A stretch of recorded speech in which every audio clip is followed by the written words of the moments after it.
For the last 50 years or so, there's been this powerful, almost invisible system running the world. It pulls the strings on everything from government policy to the price you pay at the pump. And nope, it's not the stock market or the big banks. It's called the petrodollar. And in this explainer, we're going to pull back the curtain and show you exactly how it works. So let's just get right to it. What is this hidden system that has so profoundly shaped our modern world? Well, to answer that, you have to understand that our entire global economy is built on one absolutely crucial commodity: oil. We use it for pretty much everything, which creates this massive global market. The story of the petrodollar is really the story of how the US dollar became king of that market. Okay, so to really get a grip on the system we have now, we've actually got to jump in a time machine. We need to rewind all the way back to the end of World War II, when a new global financial order was being built from the ashes, and it needed a foundation that was solid as a rock. Yeah, this whole petrodollar thing didn't just happen overnight. It was really a three-step journey.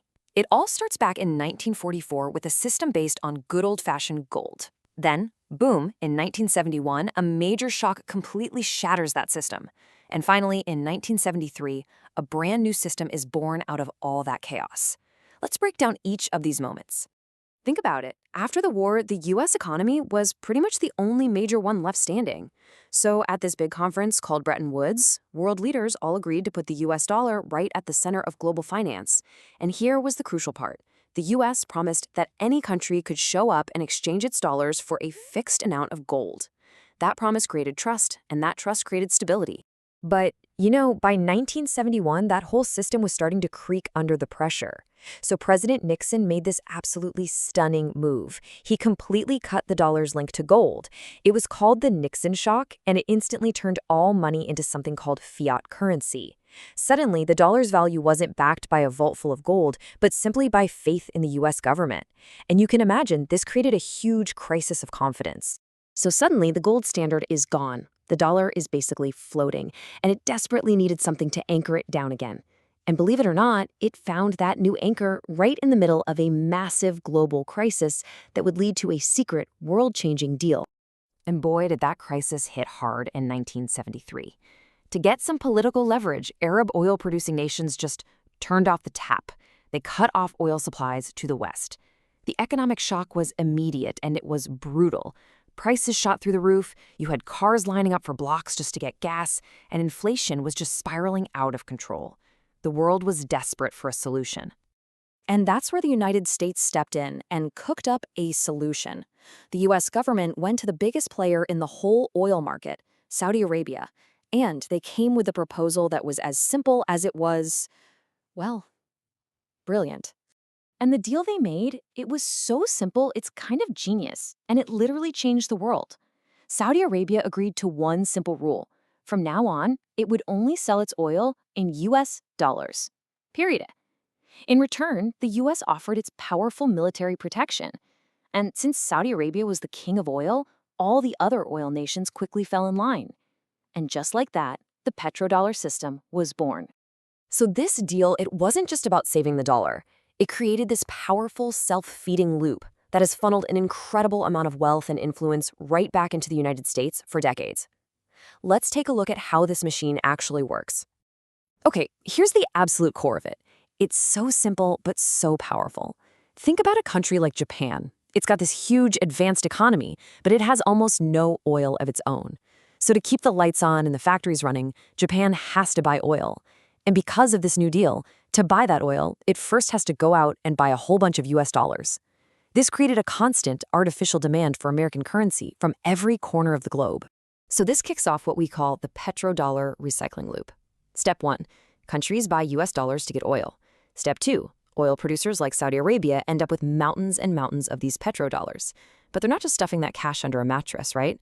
So step 3, they recycle it by investing it right back into the US, buying up US government bonds, American real estate, stocks, you name it. This whole loop creates this never-ending demand for the dollar and just keeps the US financial system humming along. And you can bet the advantages for the US have been absolutely huge. Because everybody needs dollars, there's always a massive customer base for US government debt. That lets the US borrow money way more cheaply than anyone else. It keeps the cost of everything we import low. And this is critical because so many global deals have to pass through U.S. banks. It gives America the power to use incredibly powerful financial sanctions, basically to cut other countries off from the entire global economy with the flip of a switch. But look, after 50 years, things are starting to change. The system is starting to show some cracks. A growing number of really influential countries are actively trying to find ways to do business outside of the dollar's world, and it's creating a whole new and very uncertain global landscape.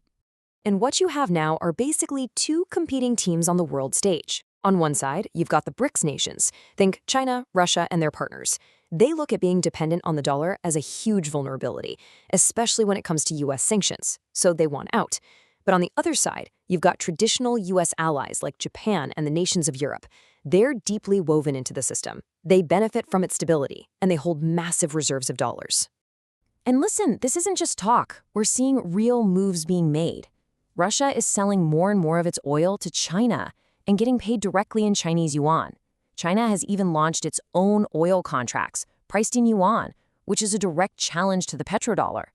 These are all very deliberate moves by that BRICS alliance to slowly, piece by piece, chip away at the dollar's dominance. So this brings up a really good question, right?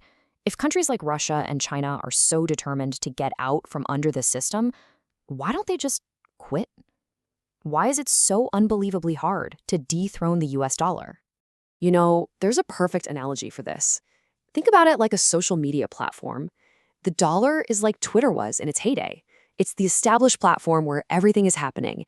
Even if a new, maybe even better platform comes along, trying to get everybody, all the banks, all the corporations, all the governments, to pack up and move all at once is next to impossible when the entire global conversation is already happening on the original platform. And beyond that, there are just some huge practical reasons. The dollar market is what's called highly liquid, meaning you can move billions of dollars around instantly without crashing the price. It's backed by strong, established legal protections. Plus, it's just everywhere. It's woven into countless contracts, insurance policies, and pricing systems all over the world. Trying to untangle all of that would be messy and incredibly expensive. All right, so where does all of this leave us now? Well, we are clearly at a turning point. We're watching a slow but undeniable shift in the global financial order. And frankly, the future looks pretty uncertain. The key thing to remember here is that this isn't some sudden overnight revolution. Instead, countries are making very practical choices. They're trying to use the dollar less where it's politically risky, like trying to get around sanctions, but they're still using it where it's convenient and efficient. It's more like a strategic chipping away than a full-on assault. And that leaves us with the big multi-trillion-dollar question.